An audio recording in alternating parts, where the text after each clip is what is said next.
A seguir, foi Jesus levado pelo Espírito ao deserto para ser tentado pelo diabo. E depois de jejuar 40 dias e 40 noites, teve fome. Então o tentador, aproximando-se, lhe disse: se és filho de Deus, manda essas pedras se transformarem em pães. Jesus, porém, respondeu: está escrito, não só de pão viverá o homem, mas de toda a palavra que procede da boca de Deus. Então o diabo o levou à cidade santa, colocou-o sobre o pináculo do templo e lhe disse: se és filho de Deus, atira-te abaixo, porque está escrito, aos teus anjos ordenará a teu respeito que te guardem, e eles te sustentarão nas suas mãos, para não tropeçares em alguma pedra. E respondeu-lhe Jesus: também está escrito, não tentarás o Senhor teu Deus. Levou ainda o diabo a um monte muito alto, e mostrou-lhe todos os reinos do mundo e a glória deles. E lhe disse: tudo isto te darei, se prostrado me adorares. Então Jesus lhe ordenou: retira-te de mim, Satanás, porque está escrito, ao Senhor teu Deus adorarás, e somente a Ele darás culto. Com isto o deixou o diabo, e eis que vieram anjos e o serviram. Oremos a Deus. Faça uma oração sincera a Deus, para que Ele possa falar com você hoje. Faça uma oração sincera a Deus. Diga: Deus, fala comigo, instrui meu coração. Senhor, em nome de Jesus, fala conosco através da Tua palavra, Pai. Tenha pleno controle sobre este lugar nesse momento. Tenha pleno controle sobre as nossas mentes e os nossos corações, meu Pai. Tenha pleno controle, meu Pai, em nome do Senhor Jesus Cristo, sobre a nossa vida. Vem, meu Pai, sopra um sopro novo, uma mentalidade nova, uma perspectiva nova. Ajuda-nos a controlar essas questões todas que habitam o nosso coração, nossa alma, nosso ser. Vem, Senhor, em nome de Jesus, meu Pai. Que a Tua unção, a tua graça seja sobre nós, eu te peço em nome de Jesus. Amém. Amém. Tentação. Tentação. Todos nós fomos, somos e seremos tentados. A palavra tentação, ela quer dizer um desejo desenfreado, um desejo por algo, lícito ou não lícito, especialmente não lícito, porque se é lícito não chega a ser tentação. Tentação é aquilo que eu não deveria fazer porque não vai me construir como pessoa, são os desvios do caminho. É saber o caminho pelo qual eu devo chegar no meu objetivo, mas eu ter os meus desvios do caminho. É eu ser tentado a perder o foco, a perder a direção. São esses acontecimentos da vida humana que de alguma forma vêm para mim e vêm para você. Para nós os mais maduros, vamos dizer assim, acho que você já assistiu o Tom e Jerry e viu sempre que tinha aquela figurinha emblemática, que de um lado tinha um anjinho e de outro tinha um diabinho, né? E então, dentro da consciência do ser, o diabinho falava faça, e o anjinho dizia não faça. E nós todos os dias temos que viver com essa situação, a situação de que nós somos expostos a desejar, a termos atitudes, a fazermos coisas que não nos constroem como pessoa, pelo contrário, nos colocam distante daquilo que seria bom para a nossa vida. Jesus Cristo vem para a terra para fazer a sua missão, Ele vem para salvar o mundo, e Ele precisa ser tentado para vencer a tentação. Veja bem, a história é única. Você que já leu ou já ouviu Gênesis, por exemplo, sabe que está tudo perfeito, Adão e Eva está perfeito, o mundo está perfeito, e de repente esse ser maligno que é Satanás, através de uma serpente se apresenta para Eva e atenta no paraíso.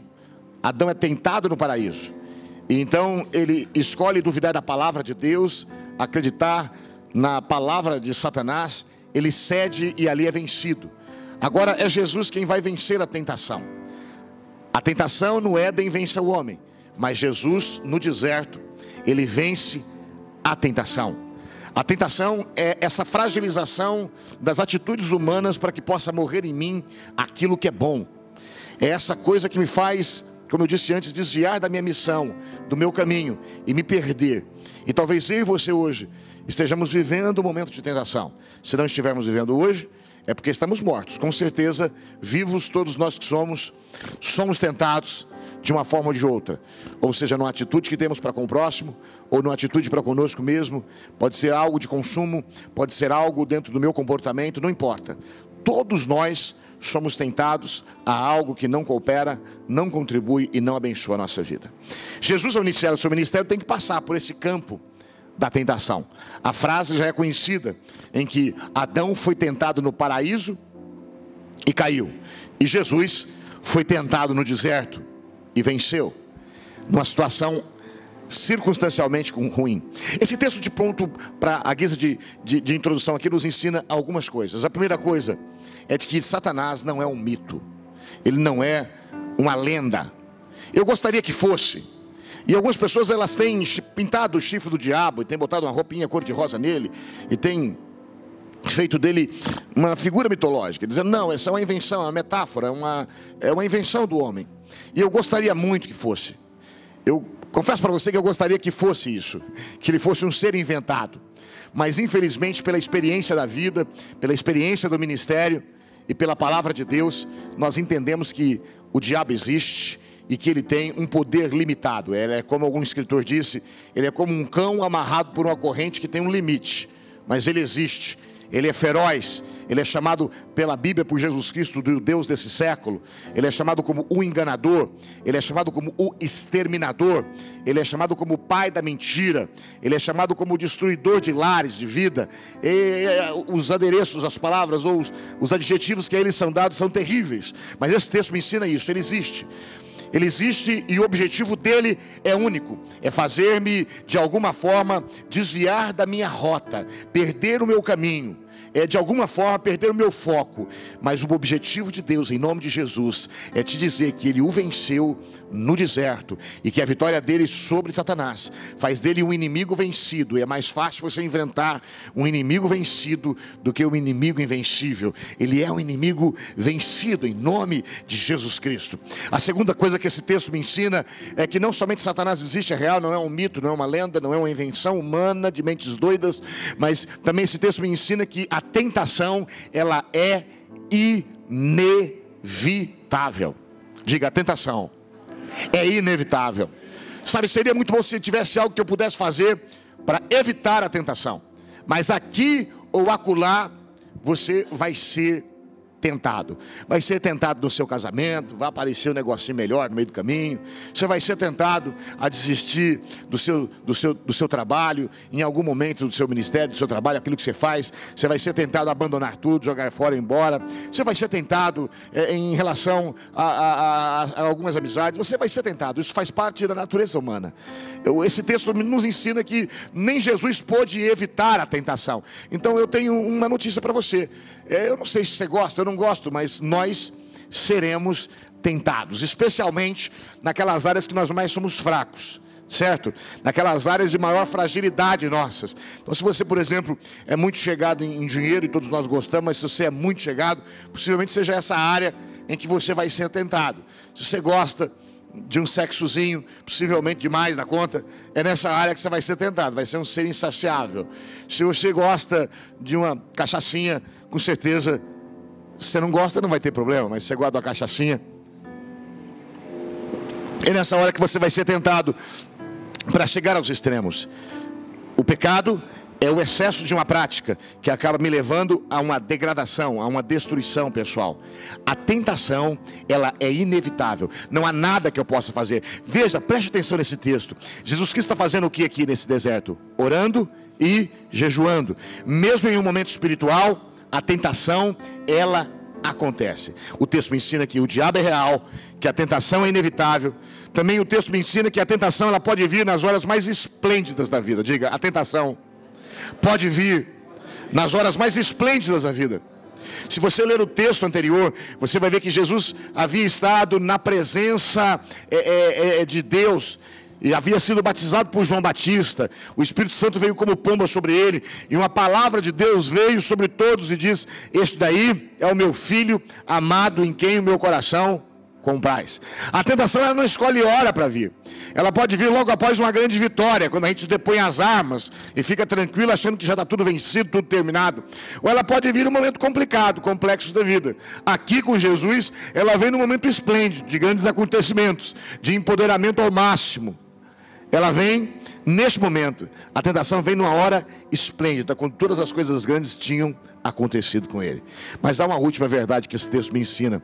A tentação, ela pode ser vencida. Diga, a tentação pode ser vencida. Sabe, Jesus venceu a tentação para deixar bem claro para mim e para você que, embora eu e você sejamos tentados a fazermos coisas que nos desviam da rota da vida, nós podemos, em nome de Jesus, resistir, e nós podemos também vencer em o nome de Jesus Cristo. Ele enfrenta as tentações e as vence para ser exemplo para mim e para você, mas ao mesmo tempo para nos encorajar e para nos motivar em nome de Jesus Cristo. Talvez você esteja sendo colocado diante de algumas fragilidades da vida, e talvez você esteja tentado a se desmotivar, a se entregar, a cair em algum buraco, em algum beco da vida. Talvez você esteja querendo negociar os seus princípios, os seus valores. Talvez você esteja até mesmo querendo tentar deixar de crer em Deus. Mas em nome de Jesus, Jesus veio, e no meio de um deserto caótico, cheio de feras, ele enfrenta o diabo e o vence para dizer: agora o vencido fica escravo do vencedor. A Bíblia diz que nem no inferno mais ele tem direito de habitação e de morar. Portanto, a carne pode ser fraca, mas o Espírito que habita em você é forte, e aquele a quem você segue é extremamente forte. Quarta verdade a respeito da tentação que esse texto me ensina: o diabo é real, a tentação é inevitável. Eu posso ser tentado nos momentos mais esplêndidos da minha vida, mas existe uma verdade inegável, imutável e abençoadora: eu posso vencer as tentações da vida. Sabe, sempre, antes de um grande projeto na vida dos grandes homens de Deus, você vai ver que eles passaram por um momento desértico e por um momento de tentação. Deserto na Bíblia parece ser um lugar onde Deus nos treina, onde Deus usa para gerar dentro de cada um de nós uma condição de guerreiro, de vitorioso, de gente batalhadora. Você sempre vai ver isso. Pode ser uma metáfora, pode ser uma tipologia, eu não sei como dizer isso, mas na verdade ela é inegável. Você vai ver que todos os grandes homens de Deus passaram por um deserto. Abraão teve que cruzar um deserto grande, Moisés teve que cruzar um deserto imenso, Paulo teve que viver, o apóstolo São Paulo, no deserto da Arábia para poder aprender sobre Deus. Outros homens também passaram, como Elias e outros mais, Eliseu. Mas aqui a gente vê Jesus tendo que passar pelo deserto. O deserto é um lugar solitário, infértil, é um lugar em que a gente não vê nada nascer, nada acontecer, somente ameaças. Mas, como dizia também um antigo escritor, o deserto é o único lugar onde a gente pode ouvir a voz de Deus sem confundir o nosso coração. O deserto é uma escola de Deus. Moisés passou por ele e foi tentado, Davi foi tentado, José foi tentado, Sansão foi tentado. A tentação sempre vem para desviar ou nos desviar do curso da nossa vida. Há famílias que eram para ser uma família abençoada, mas a tentação veio e caiu. Há pessoas que eram para ser um excelente profissional, ou ter uma vida abençoada, mas a tentação veio e o derrubou. Mas eu quero te dizer, você não precisa ceder e não precisa cair às tentações da vida. Você pode resistir firme, porque aquele que venceu me diz para mim e para você que nós podemos vencer também em nome de Jesus. Aqui nesse texto, a gente vê 3 áreas que Jesus Cristo é tentado. 3 áreas em que ele é tentado. A primeira área que ele é tentado é na sua área carnal. A Bíblia chama isso de concupiscências da carne. O que é essa palavra difícil? Concupiscências. Concupiscência é um desejo forte, irrefutável, irrefreável. É um desejo que é para além das nossas forças. E o que ele está dizendo aqui é da nossa natureza adâmica caída, ou da nossa natureza carnal. Mesmo nós, os que temos caras de santo, temos desejos escondidos entre nós que poderiam ser assustadores. Ninguém vira um monstro do dia para a noite. Ninguém é simplesmente habitado por um espírito maligno e é dono de uma atitude maligna do dia para a noite. Ninguém vira anjo para Satanás do dia para a noite. Há todo um processo que está desenrolando dentro de mim e dentro de você, dentro dessa nossa natureza que é chamada natureza carnal. E quando Jesus é levado para o deserto, ele tem que defrontar-se ou que confrontar-se com essa questão da carne. Não tem comida, não tem bebida, ele está ali no lugar em que nada existe, é só ele, Deus e o mal. Ele não está vendo Deus, o mal está personificado diante dele, e ele está ali agora com as suas necessidades da sua natureza carnal evidente. Ele tem fome, ele tem necessidade. Essa tentação da concupiscência da carne fala dessas nossas necessidades e privações humanas. Esse me dá isso para saciar aquilo. É essa coisa que eu acho que de alguma coisa vai completar-me como pessoa, ou vai saciar as minhas mais profundas e terríveis taras. Jesus está ali diante daquela situação por 40 dias sendo tentados na sua natureza carnal. Então ele vê algumas pedras e Satanás diz a ele: escuta, pega essas pedras e transforma em pão. Sabe, e na vida a gente passa por isso. Nós somos todos seres humanos cheios de desejos, e muitas vezes a gente quer de alguma forma satisfazer esses desejos. A gente diz: eu não sou feito de ferro, eu também tenho direito disso, eu também tenho direito daquilo. E a gente acaba cedendo aos nossos desejos mais íntimos, mais intrínsecos da nossa carne. A gente acaba muitas vezes justificando aquilo e fazendo aquilo, mas aquilo age e é contra cada um de nós. E nós precisamos tomar cuidado, porque muitos de nós tínhamos uma caminhada abençoada, mas nós cedemos às tentações da carne. Sansão foi um desses homens. Ele nasceu para ser a grande luz de uma nação. O seu nome Sansão quer dizer pequeno sol. Ele nasceu para ser a luz de uma nação que estava em trevas, que era Israel, dominada pelos filisteus há muitos e muitos anos. E ele nasce com destino. O destino dele era ser o libertador de Israel. É um homem que tem uma força descomunal. O Espírito de Deus está nele. É um homem que mata 1000 pessoas com a queixada de jumento. É um homem que estoura um portão de ferro a peito aberto. É um homem que pega 300 raposas e incendeia o trigal, o lugar dos cereais dos seus inimigos. É um homem imbatível. Mas ele simplesmente cede à tentação da carne. Ele é chegado na mulherzinha. E no caminho dele você vai ver que várias acontecem. Não há nenhum problema você gostar. Você nasceu com isso, você nasceu biologicamente para isso, para reproduzir, para relacionar-se com alguém. A questão é quando isso foge do controle. É quando a gente permite que isso vá para um campo onde não está mais debaixo do meu controle. Então, tentado por aquela mulher chamada Dalila, ele acaba entregando o seu vínculo com Deus, o seu voto com Deus, e ele acaba errando e pecando. Quantas pessoas assim? Eu morei fora do país em 2007, nos Estados Unidos. Eu falei hoje de manhã, já falei na igreja, de um fato que eu vi acontecer lá, e que, nossa, me chocou muito o coração, porque era um homem que a gente admirava não por conhecê-lo, mas por ler os livros dele e por ter ele como uma referência de pessoa. Ele era o presidente do Conselho Nacional dos Pastores Norte-Americanos. E então eu me lembro da reportagem traduzida por um amigo, eu não sabia falar a língua, dizendo que o que havia acontecido com aquele homem. Aquele homem que tinha uma visão tão ilibada. A gente olhava para aquele homem, ele era uma referência, ele era um tipo de um Billy Graham, um tipo de uma pessoa santa. E a história dizia o seguinte, que em uma dessas cidades em que ele havia ido pregar, montaram uma armadilha para ele, por saberem que ele tinha uma prática. Então ele foi fotografado, ele foi filmado, porque ele tinha vício de andar com garotos de aluguel. E eu me lembro de ver aquele escândalo exposto na tela, para que toda a nação visse. Foi um homem que orou por presidentes norte-americanos. Foi um homem de uma honra, de uma glória, de um poder imenso. Sabe? De um poder imenso.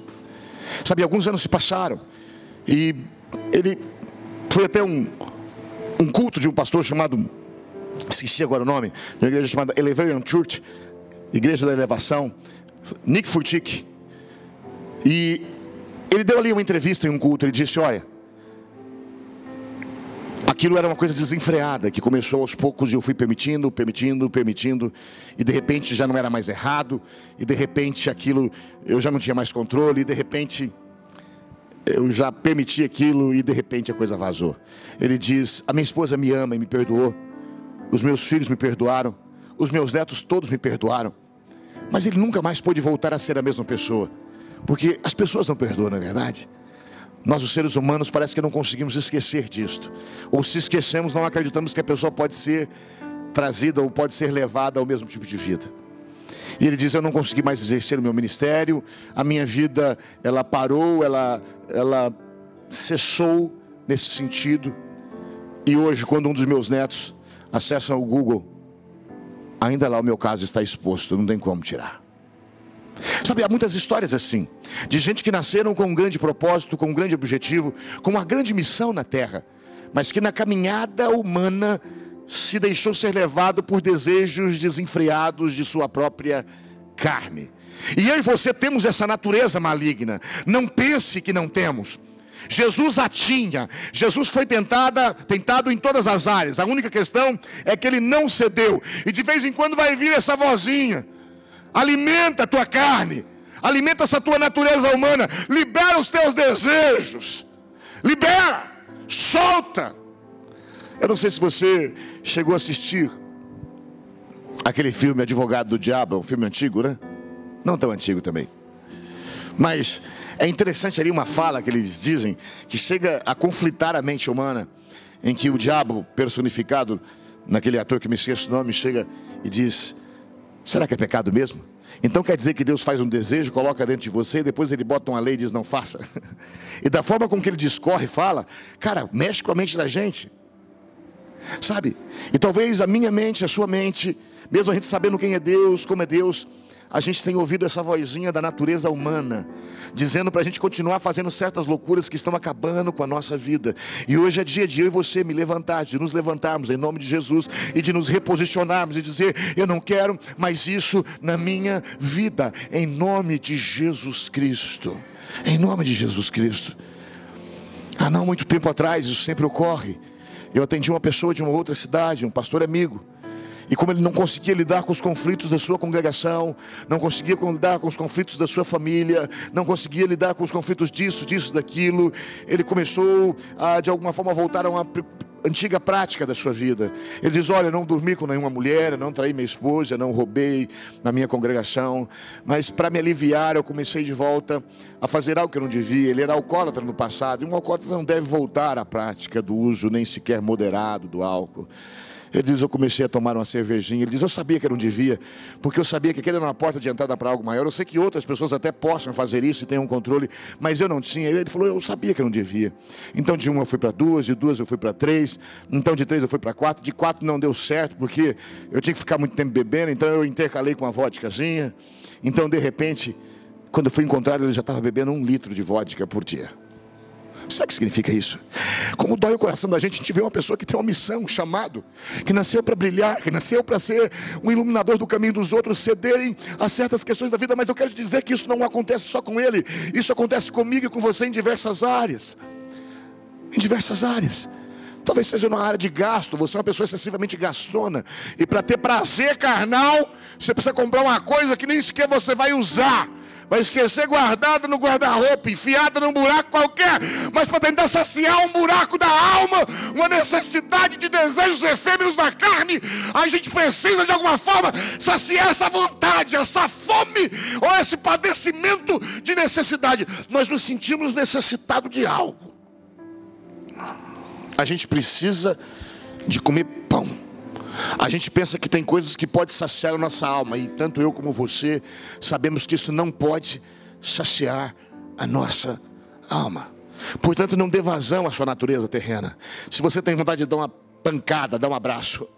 Se você tem vontade de passar a rasteira, coloca uma escada para o outro subir. Não obedeça a sua natureza carnal. Ela é terrível. Com certeza ela vai trazer degradação para a tua existência e destruição para a tua vida. E quando você perceber, vai ser tarde demais para que você possa se levantar e possa vencer. O interessante é que essa tentação das nossas íntimas necessidades, ela se dá numa ambiência de deserto.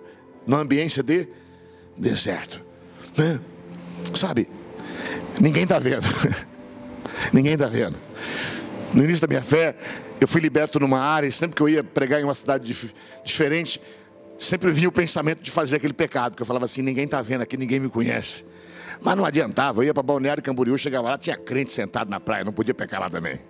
O que eu quero dizer é que às vezes essa necessidade, essas tentações da intimidade humana, ela se dá nos desertos da vida. É quando a gente está sozinho. É um grito da alma que ecoa de uma necessidade que a gente pensa que se não satisfazer, vai morrer. Mas eu te animo hoje em nome de Jesus, a como Jesus Cristo. Não peça para a pedra virar pão. Continue firme. Continue falando aquilo que ele disse. Não só de pão viverá o homem, mas de toda a palavra que procede da boca de Deus. E essa palavra que ele diz aqui, palavra que procede da boca de Deus, não é uma palavra logos. Palavra logos é aquela escrita. Palavra rema é uma palavra dita. Aqui é uma palavra rema, anunciada pela boca de Deus. Ele não está falando ao Velho Testamento, ele está dizendo aquela palavra do capítulo número 3. Eis aí o meu filho amado, em quem o meu coração se compraz. Ele estava dizendo, isso me alimenta. Saber que eu sou amado por Deus, saber que Deus tem um destino para mim, saber que existe uma história, isso me dá alimenta, isso me dá vida, isso me fortalece por dentro. Eu tenho uma missão maior que os meus desejos, eu tenho uma missão maior que as minhas taras, eu tenho uma missão maior que as minhas loucuras. A minha missão é maior do que os meus desejos, do que as minhas concupiscências carnais. A segunda tentação que a gente vê ele passar aqui é o que a Bíblia chama de a soberba da vida. Diga, a soberba da vida. A gente vive num mundo extremamente soberbo, né? Esse mundo, o que você é não importa. O que importa é o que você tem. Falei bobagem? É o que você veste. É o que você veste. É o veículo que você tem, a casa que você mora, os lugares que você frequenta, as viagens que você faz. Não tem problema nenhum, eu também quero o melhor da terra. E Deus quer que você tenha também o melhor da terra, não tem problema nenhum disso. Mas quando isso é mais importante do que o que eu sou, então eu caí num buraco da vida. Eu caí num buraco da existência humana. E a gente vive nesse tempo em que a soberba da vida tem sido uma grande tentação para o coração das pessoas. Há pessoas que fazem qualquer coisa para ser gente. Há pessoas que fazem qualquer coisa para ser visto, para ser notado, para ser percebido, para ser enxergado. Há uma necessidade de autoafirmação. Ou seja, eu não me autoafirmo, eu não existo em mim mesmo. Eu não tenho um ser sendo construído dentro de mim mesmo. Eu não tenho autoadmiração. Eu não tenho uma história construída de vida na qual eu tenho orgulho dela. Então de alguma forma eu quero ser alguém, para ver se as pessoas me respeitam, se elas abrem caminho, se elas dizem, olha quem está chegando. Essa bobagem faz parte da alma humana de cada um de nós. Nós podemos negar ou não. Existe. A gente quer ser reconhecido, quer ser elogiado, quer ser aplaudido.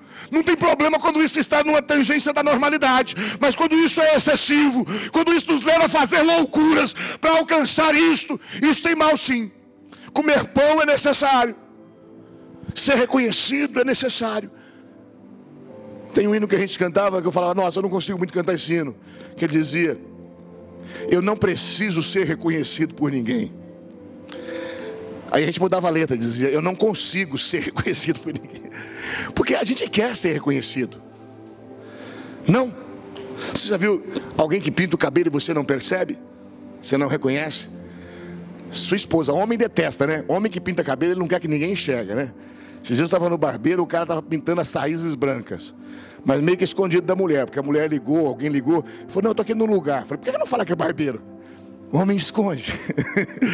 O homem não quer que você saiba que ele pintou o cabelo, que ele acha que você acha que ele é garotão ainda, todo garotão. Eu tenho um amigo que fez um implante, ele não quer que ninguém saiba que ele fez um implante, mas ele sempre foi careca, como é que ninguém vai saber? Ele não gosta que fala sobre o assunto. Mas agora ele vive fazendo livezinha, tirando fotozinha, antes ele não fazia. Todos nós queremos ser reconhecidos, não tem problema não. Não tem problema nenhum, porque nós existimos, é natural. A gente quer ser amado, desejado, festejado. É normal isso. O problema é quando isso extrapola as linhas da normalidade. E a gente começa a fazer loucura para ser visto. Porque é essa tentação que Jesus Cristo passa aqui. Ele diz, olha, então já que você não cede fazendo pão, pedra vira pão. Já que você não cede aos seus desejos mais íntimos e mais naturais da humanidade humana, da sua humanidade, então sobe aqui no pináculo do templo comigo e pula. Pula, e quando você pular, os anjos vão te pegar. É um marketing religioso. Não é maravilhoso isso, não? Pula. você vai começar lá para o Cafarnaum, aonde vão pegar em pedras para te matar? Para quê? Só pula. Só pula. Só pula. Sabe? Todos nós queremos ser grande naquilo que fazemos, não tem problema nenhum. Todos nós queremos ser reconhecidos, mas é preciso tomar cuidado. Sabe, eu estava pensando quando eu estava preparando essa palavra ontem, quantas experiências maravilhosas eu tive entre eu e Deus. E algumas delas, se eu falasse para você, talvez você não acreditasse. Mas elas são minhas e de Deus. E algumas eu nunca consegui contar porque elas são minhas e de Deus. E por mais que eu tenha contado, eu nunca consegui expressar de fato o quão importante e quão maravilhosas elas foram para mim. Mas eu não posso fazer disso um marketing religioso. Venham e sigam o ungido. Eu falei que eu preparei uma mensagem, falei de manhã, uns 4 ou 5 anos atrás, mas eu ainda não tive coragem de pregá-la aqui. Que são 10 marcas de uma igreja onde você não deve ir. Então, como eu tenho medo que vocês compreendam errado, eu acabo não falando.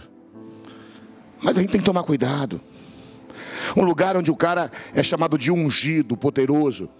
Quem tocar nele está ferrado. Perde a mão. Já ouvi essas histórias. Tocou no ungido de Deus. É claro que nós somos ungidos de Deus, mas o ungido de Deus, ele é levantado para fazer o bem. Ele não tem prazer em que a mão de alguém secou. Havia um pastor em uma cidade dessas aí que levantou essa questão de que alguém falou mal dela e teve câncer na língua. Ela falou, por causa disso. É mentira. Sabe, um lugar onde o ser é mais importante. Existia uma igreja que a gente ia que o pastor ele entrava num devido momento. Era um corredor assim, então a hora que ele entrava, acabou o louvor, acendia uma luz, botava um fundo musical. E o cara entrava como um superstar, o homem das maravilhas. Sabe, isso é um marketing religioso. Sabe o que é ruim? É porque isso mata às vezes a verdade. Nós gostamos de uma igreja que tem os querigmas, que tem o querigma, que tem, ou seja, a unção, a presença, os dons de Deus. Nós queremos a palavra de conhecimento, nós queremos a palavra de revelação, nós queremos uma experiência com o Espírito Santo de Deus. Mas o duro é quando as pessoas vivem isso como um enfeite, como um teatro, como uma fórmula. E em alguns lugares é uma palhaçada, em que o circo é armado, o nariz de palhaço é colocado no seu nariz e diz, vá comigo. Gente, eu ando por aí. Eu vejo coisas que eu falo, meu Deus, como esses caras suportam isso? Porque se é verdade, não tem importância. Você sobe uma parede, você vira uma cambalhota, é verdade, de Deus, faça. Mas se é mentira, por que fazer? Por que fazer? É o sucesso a qualquer preço. É o sucesso. O primeiro é conforto, come, sacia tua alma, supre teus desejos. O segundo é, faça sucesso, pula, vão te agarrar. A tua fama vai ser grande, o teu reconhecimento vai atingir níveis inimagináveis. Cara, como esse é 10. Não é o sonho de todo garoto? Comprar uma moto barulhenta e passar no bairro. Não é o sonho de toda menina que ficou um pouco encalhada, arrumar o cara mais bonito da cidade, que tem uma caminhonete cabine dupla, de preferência importada, e ela passar ouvindo música bonita, com o vidro fechado, de ar-condicionado? Não é o sonho de todos nós mostrar para o inimigo, olha aí, eu venci? Não é o sonho da nossa natureza humana, esse reconhecimento humano. Mas por que querer ser reconhecido pelos homens quando eu já sou por Deus? Quando ele diz, eu deveria te bastar, porque ser nunca, ter nunca vai superar o ser. Por mais que você tenha, isso nunca vai saciar a tua alma de quem você é. E você é filho de Deus, é amado por Deus, é abençoado pelo Pai, em o nome de Jesus Cristo. A fonte dessas tentações são as nossas anomalias psicológicas, são as nossas carências afetivas, são as doiduras da nossa alma, que grita por reconhecimento. No céu você é reconhecido, se servir para você, amém. Na terra as pessoas normalmente ignoram a gente, é normal. Segue adiante, seja quem você é, invista em quem você é, e se aplaudirem, amém. Se não aplaudirem, continue tua caminhada, continue tua jornada, porque Deus é glorioso, e uma hora a tua luz vai brilhar, e você não vai precisar de aplausos, eles vão até te incomodar, porque você mesmo vai estar autossaciado dentro de si de si próprio. Como é que andam as suas carências afetivas? Todos me esqueceram? Todos me abandonaram? Como é que estão os buracos da tua alma? Como é que está a tua relação consigo mesmo nessas questões existenciais? Talvez você esteja sendo tentado a dar um pulo para tentar ver. Você sabia que a maior parte dos suicídios ou das tentativas de suicídios, você sabia que a pessoa não tem vontade de morrer? Sabia disso ou não? Ela só tem vontade de que as pessoas saibam que ela tem vontade de morrer? A maior parte das tentativas de suicídio, é por isso que se chama tentativa.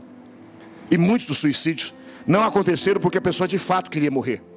Ela só necessitava que as pessoas enxergassem a dor delas, o buraco na alma delas. A gente precisa ser enxergado, ser visto. Mas cuidado para não levar isso a uma loucura ao ponto de pular para os anjos de pecar. E aqui Jesus Cristo responde com sabedoria. Ele diz: não tentarás o Senhor teu Deus. Não fique botando Deus à tentação, querendo que Deus faça parte do teu marketing religioso. Deus se propaga por si próprio, fazendo história na nossa vida e através da nossa vida, em nome de Jesus. Se a primeira tentação é conforto, é saciar as necessidades da natureza humana. Se a segunda é sucesso rápido, com marketing barato, a terceira é poder. E quem é aqui que não gosta de poder? É legal ter poder. Por que os super-heróis fazem sucesso? Porque eles têm poder. Homem-Aranha, o Super-Homem, o Thor, eles nunca morrem. O Criador morreu, mas eles nunca morrem. Eles eram revistas que viraram filmes, que têm bilheteria certa. Por quê? Porque todos nós gostamos de poder. E de novo eu quero dizer que não tem problema gostar de poder. O Deus que nos fez, Ele é o Todo-Poderoso. E Ele nos dotou de capacidades e poderes imensos. O poder que nós temos é fora do comum. O homem criou toda a ciência existente, toda a tecnologia existente. O homem criou coisas no mundo da arquitetura, da medicina. Meu Deus! Fora do comum, é verdade ou não é? Eu não sei como é que uma pessoa pode tirar um coração e botar outro no lugar. Eu não sei como é que uma pessoa pode tirar um rim. Eu não entendo. Eu não sei. Mas muitas coisas podem ser feitas. E de fato o poder faz parte da natureza humana. Mas o problema é quando o desejo do poder me leva a uma situação desmedida. E é isso que ele chega para Jesus e diz: olha, já que você não foi pego na questão das carências, das necessidades humanas, de fazer pedra virar pão, já que você não foi pego na situação de um sucesso mais rápido, de pular para os anjos te agarrar e começar sem sofrimento, então eu vou te falar uma coisa para você. Passa por cima de tudo, fica de quatro, me adora, ele diz, e tudo eu te darei. Ele leva Jesus para um monte. É uma metáfora, claro, uma visão. Um monte no qual se possa ver todos os reinos da terra. Só pode ser uma metáfora, uma visão, um mundo imaginário. Mas que Jesus vê todos os mundos. Ele diz: se você prostrado me adorar, tudo eu vou te dar. É poder. Não peguei você nos desejos naturais do corpo, não peguei você na necessidade de uma alma vazia. Então eu vou te pegar no senso existencial do poder, na ambiência do poder. É só ficar de quatro, para os caminhos serem mais fáceis. São negócios promíscuos, são trapaças da existência humana, é idolatria. É dizer para Jesus: chegue lá sem precisar pagar o preço. Mas tudo que vem de graça vai. Tudo que com facilidade se constrói, com facilidade também se destrói. Eu vejo as pessoas fazendo cada coisa por poder. Já vi gente se casar por poder. Você sabe o que é você botar aliança num dedo? Ficar uma vida com o sujeito ou com a sujeita, por causa do nome, por causa da grana. Que negócio mais nojento. Eu respeito mais as prostitutas. Você já deve ter visto relacionamentos e amizades por interesse. Cara, isso não existe nada mais medíocre, mais banal, mais nojento. É alguém ser amigo de alguém por causa do que o alguém é. Todo mundo é meu colega.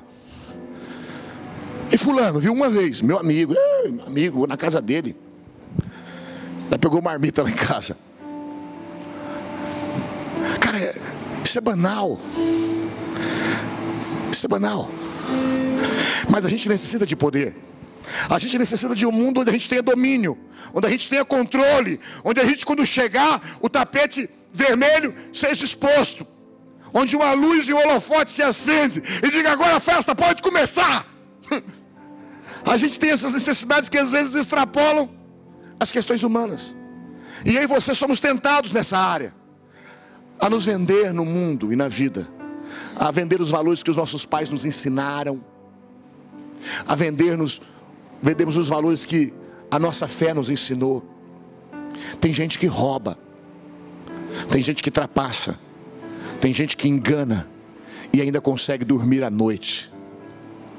Eu vivo dizendo que são as Carminhas, são as Odete Reutemanns da vida, porque tornaram-se psicopatas. Não se importa com a dor do outro, desde que o poder esteja na minha mão. E talvez eu e você passemos por isso. É uma necessidade de voltar a ter controle, de voltar de alguma forma a ter, de voltar de alguma forma a ser de algum jeito reconhecido por isso. Jesus passa por esses 3 tipos de tentação. Ele não cede e não cai a nenhuma. A esta ele responde para Satanás: também está escrito: somente ao Senhor teu Deus adorarás, e somente a Ele prestarás culto. Sabe, queridos, o diabo nos tenta de algumas formas. Primeiro, ele nos tenta colocando uma dúvida na nossa mente sobre quem nós somos. Diga: eu sou tentado quando eu permito que uma dúvida nasça na minha mente, contrariando aquilo que Deus disse sobre mim. Porque é esse material que ele usa. Ele chega e diz: se tu és filho de Deus. Jesus não precisava disso, ele sabia que era. Quando ele tinha 12 anos, por exemplo, os pais perceberam a sua ausência, porque vieram de uma cidade distante. Depois de quase 2 dias de caminhada, viram que Jesus não estava no meio da romaria. Cadê o menino? Voltaram, chegaram lá, Jesus estava no templo. E quando acharam Jesus, ficaram bravos. E Jesus falou: mas vocês não sabem para que eu nasci? Não sabem que eu preciso estar na casa do meu pai, cumprindo a missão para a qual eu fui chamado? Então ele sabia quem Deus era. Deus era o seu pai. Antes de entrar aqui na tentação, no capítulo 3, é isso que Deus diz: este é o meu filho amado, em quem meu coração se comprasse. Mas isso foi o que aconteceu com Eva, quando Satanás, através da serpente, se apresenta e diz: foi isso que Deus disse? Mas não é bem assim.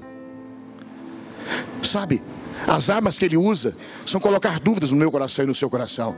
Será que eu vou conseguir? Será que vai dar certo? Será que essa relação vai para frente? Será que esse negócio vai prosperar? Será que a minha vida vai ser construída? E às vezes eu olho para aquilo que me cerca e de alguma forma a dúvida penetra no meu coração, quando uma certeza já nasceu da boca de Deus para mim. Quando Deus abriu essa porta para que você entrasse, não foi para você se quebrar, se ferrar, se dar mal. Foi para você ser feliz, em nome de Jesus. Agora, Ele não disse que não viria vendavais. Ele não disse que não haveria dias escuros. Sabe como é que Ele nos tenta? Colocando dúvida na nossa mente. Como é que está a sua mente em relação a si próprio? Como é que está a sua mente em relação a quem você é? Como é que está a sua identidade? Você sabe quem você é? Não estou falando da carteira de identidade do RG, mas você sabe quem você é. João 12 diz que quem aceitou Jesus se tornou o quê? Filho de Deus. Paulo aos Coríntios diz que nós somos embaixadores de Cristo. Ele diz também em Coríntios que nós somos novas criaturas. Em Apocalipse ele diz que nós somos vencedores. Vencemos o grande dragão. A Bíblia está cheia de palavras que nos diz que nós somos coisas boas. Então por que eu estou alimentando dúvidas na minha mente de uma outra coisa? Se você é fraco, Ele te fortalece. Se você está caído, Ele te levanta. Se você tropeçar, Ele te ampara. Deus não te abandona no caminho. Portanto, não deixe a dúvida permear tua mente, encher teu coração. Não deixe isso. Ele fez isso com Jesus. Se tu és, eu não tenho que provar nada para ninguém. Eu não tenho que provar nada para ninguém. Eu só tenho que viver minha história, caminhar minha vida. E não me importa, o meu passado não me define. O que me define é a boca e a palavra de Deus. O que eu fiz ou deixei de fazer não me define. O que me define é os propósitos de Deus para minha vida, para minha existência. Pronto, acabou. Ele usa circunstâncias para nos tentar. O deserto, a fome, a missão de Jesus. As circunstâncias, as coisas que nos cercam, são as feras do deserto, é o calor, é o frio. Muitas vezes ele usa as circunstâncias, aquelas coisas que nos entornam. A gente olha e começa a se comparar. Sabe por que ele diz que não devemos cobiçar? Porque a gente olha para o outro e parece que sempre o outro tem algo melhor do que o que a gente tem. Mas isso não é verdade, isso enfraquece o coração. Quando a gente, dessa forma, é cobiçoso, quando a gente se deixa ser cercado pelas circunstâncias, enfraquecido por aquilo que está acontecendo ao nosso entorno, a gente se enfraquece por dentro. Então talvez você esteja passando por um deserto, talvez haja uma fome na tua alma, talvez você não está conseguindo cumprir a sua missão de vida. A ambiência é de desmotivação, mas se levanta em nome de Jesus Cristo e segue em diante. Vá em frente, não deixe o que os teus olhos estão vendo destruir aquilo que é promessa de Deus para a tua vida. Não deixe o que os teus olhos estão vendo, o teu coração está sentindo. Não deixe as tuas percepções enganar a tua alma daquilo que Deus tem para mim e que Deus tem para você. Está quebrado agora, mas vai se consertar. Por fim, como é que a gente vence essa tentação? Diga, como é que a gente vence? Primeira coisa, só se vence a tentação quando você está íntimo de Deus. Se não houver intimidade entre você e Deus, não tem como a gente vencer as tentações da alma. Porque quem é íntimo do seu pai, pai carnal, tem uma identidade definida, tem uma força. Você já viu como a criança acha que o pai é herói? Que o pai pode tudo? Não fala do meu pai. Não pode. Se eu quero vencer as tentações da vida, é preciso que eu tenha intimidade com Deus. Eu preciso ser conhecido na presença de Deus. E Deus precisa ser conhecido no meu coração. É preciso que haja uma relação de troca, de afeto, de realidade de Deus em mim, de mim em Deus. É preciso que haja essa sinergia, esse caminhar junto. É preciso ter altar, ter conversa, ter adoração. É preciso ter esse sangue que me lavou, mas essa vida que se doa em prol e em função dele. Jesus acabara de estar na presença de Deus. Ele diz: esse é o meu filho amado, em quem meu coração tem prazer. Você quer vencer a tentação? Se enche de Deus. Toda vez que eu me afasto da palavra, toda vez que eu me afasto da igreja, toda vez que eu me afasto de um louvor, eu acho que eu vou me sustentar. E a gente até pode se sustentar por um tempo, mas de repente o fogo começa a apagar, o desânimo começa a chegar, e daqui a pouco a gente está fazendo coisa que nem imagina, não é verdade? Quer vencer a tentação? Quer? Seja íntimo de Deus. Seja íntimo de Deus. Cuidado, cuidado. Você quer vencer a tentação? É preciso ter uma vida cheia do Espírito Santo. Diga, só vencemos as tentações se nos deixarmos ser cheios do Espírito Santo. É preciso ser cheio do Espírito. A vida de Deus precisa pulsar em mim. Aos Efésios, Paulo diz: não vos embriagueis com vinho, no qual há dissolução, mas enchei-vos do Espírito Santo de Deus. Não pode ter medo. Deixa Deus agir. Deixa Deus fazer o que quer fazer. Deixa Deus se derramar. Pare com essa bobagem de dizer: eu não aceito assim ou não aceito assado. Tem um videozinho, é meio antigo, mas de um cara que era cheio de limitação. Falou assim: eu quero que Deus me encha do Espírito, mas eu não aceito ser esse crente escandaloso. Eu também não gosto muito de crente escandaloso demais. Tem gente que é muito escandaloso, né? Mas o que eu gosto, eu não gosto, não tem nada a ver. Se Deus gosta, eu gosto de ser meio escandaloso de vez em quando também. Não sempre, não gosto de inventar coisa. Mas esse cara dizia: eu quero ser batizado com o Espírito Santo, mas eu não quero falar em línguas. E diz que ele foi batizado com o Espírito Santo dentro do ônibus. Diz que ele falava, ninguém entendia. Sabe, a gente teve um congresso uma vez aqui, um acampamento, e teve um cara que era professor de uma faculdade. Ele veio com a turma de Cosmópolis, e ele todo jeitoso, todo cuidadoso. E conosco veio um pastor de Santa Rosa de Viterbo, era um cara muito usado por Deus. E ele usou por esse cara, orou, e esse cara, aconteceu na vida dele algo que eu nunca vi na minha vida. O cara começou a falar francês e não parava mais. Ele não conseguia mais falar português. Isso pode acontecer. Agora pode ser que não exista nenhuma evidência, pode ser que você não fale em línguas, pode ser que você não cure ninguém, pode ser que nada fuja, mas pode ser que exista dentro de você um ser inquebrável. A bobagem nossa é achar que tem que ser do meu jeito. Então se eu pulo, todo mundo tem que pular. Então se eu grito, todo mundo tem que gritar. Grita e me deixa quieto. e me deixa quieto e eu grito. O que eu quero dizer é que não importa, se deixe ser cheio de Deus, da presença divina, que cada um tem as suas características e a sua forma, mas que o conteúdo de cada um de nós seja inegociável. Seja não mais eu vivo, mas é Cristo vivendo em mim. Essa presença massacradora, essa presença de Deus. Sabe como é que eu venço a tentação? Tendo a palavra no coração, na mente e na boca. Digo, eu venço a tentação tendo a palavra no coração, na mente e nos lábios. Porque você não vai ver em nenhum momento Jesus se esforçando para vencer. Ele vem se respondendo: está escrito, está escrito, está escrito. E a palavra precisa ser meditada, engolida e guardada no nosso coração, porque só ela nos faz resistir no dia mau, em nome de Jesus Cristo. Às vezes a gente decora piadas, né, para contar de um jeito que o outro ri. Comece a decorar versículos, comece a decorar a palavra de Deus.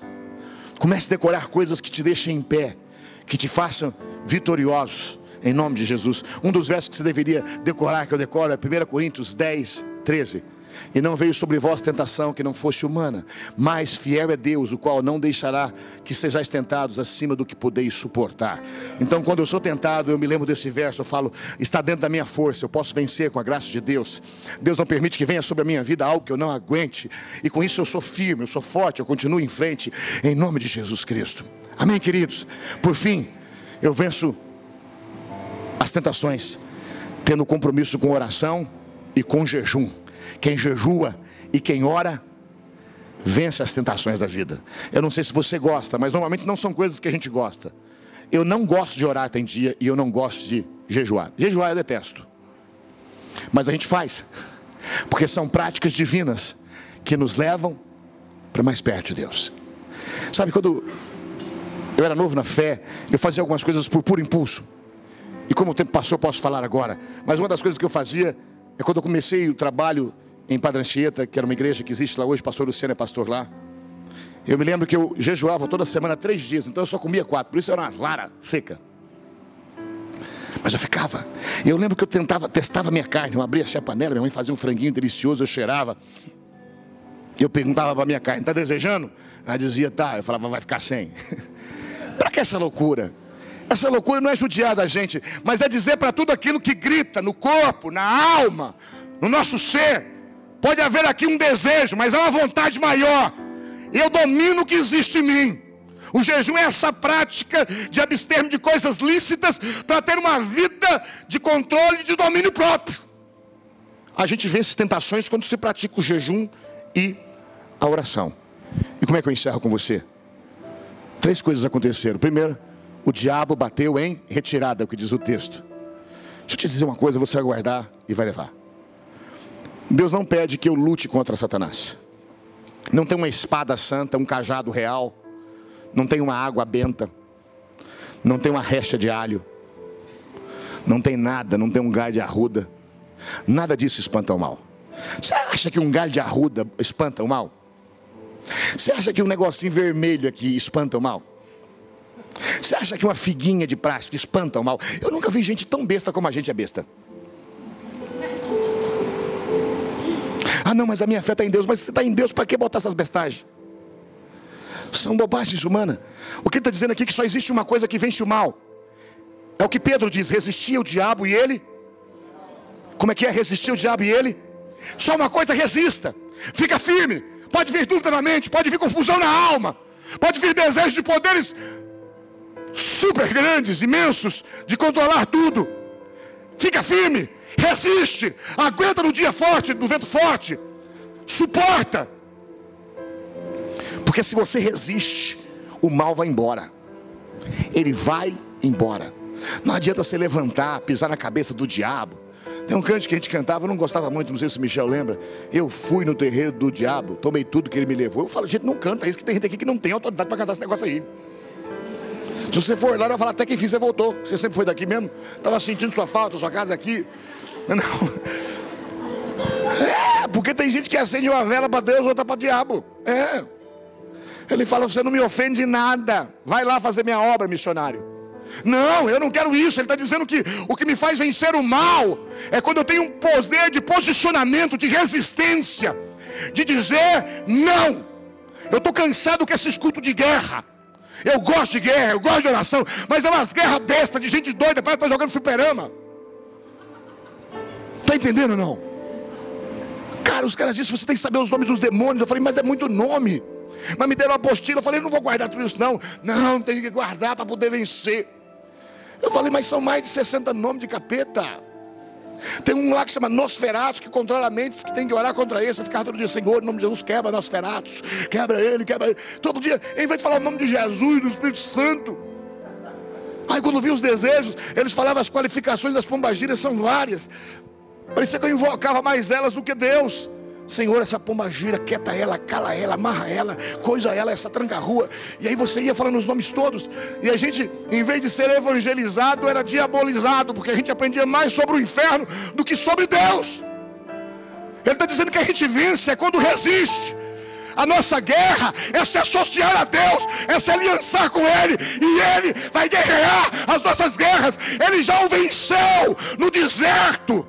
Aquilo que eu perdi no paraíso, Ele já trouxe de volta. O meu papel agora é resistir. É resistir. Resiste o mal. Se você quer estudar essas coisas para conhecimento, estude. Mas resista. Resista. Em nome de Jesus. Uma outra coisa que eu vejo que aconteça é que quando eu venço as tentações, não só o diabo bate em retirada, como o texto diz, mas os anjos vêm e me confortam. E conforto de anjo deve ser coisa boa. Conforto de anjo deve ser coisa boa. Eles vêm e me confortam. Ô gente, tem gente que tem evangélico que não crê em anjo. Se você não crê em anjo, você não crê na Bíblia. Anjo existe. Mateus fala que tem até anjo da guarda, sabe disso? Você não tem nada para conversar com ele, não pede nada para ele, porque ele não escuta você não, só escuta Deus. Hebreus diz que ele só escuta Deus, são espíritos ministradores da parte de Deus na sua vida. Mas todos os dias quando você acorda, há um anjão. A Bíblia diz que é mais do que um anjão que te cerca. Como existe tanta gente, tanto anjo para tanta gente, eu não sei.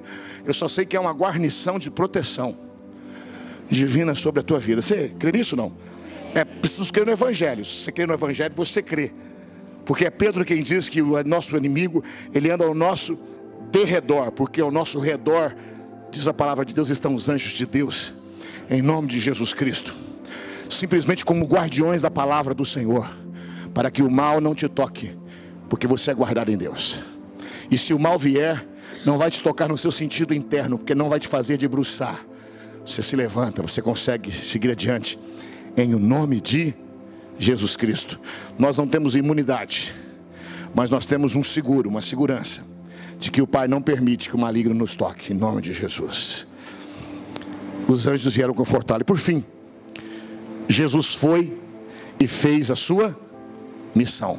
Andou pela terra, curou, ressuscitou mortos e chegou até nós hoje aqui.